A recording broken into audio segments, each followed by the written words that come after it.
Finding your next warehouse space can be time-consuming and frustrating.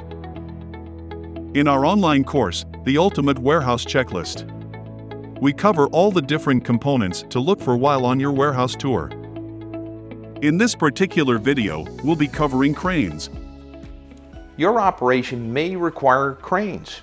Not everybody does, but if it does, you really want to consider craned buildings. And if so, how many cranes do you need and how many cranes are in the warehouses that you're considering? Do they have the right weight capacity?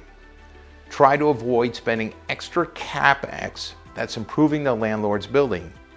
Try to find buildings that meet your needs. Sometimes that can be hard and sometimes you can't, and you have to then plan for the CapEx.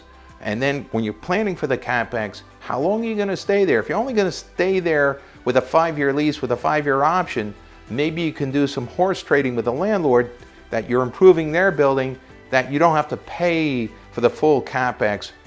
A good tenant rep will help you negotiate how to amortize in that CapEx so you pay for a prorated portion, but the landlord who's retaining the benefit of that CapEx on something like cranes, which can be very expensive, or increasing the electrical capacity or things like that of the site, some of that can be offloaded to the landlord side of the ledger.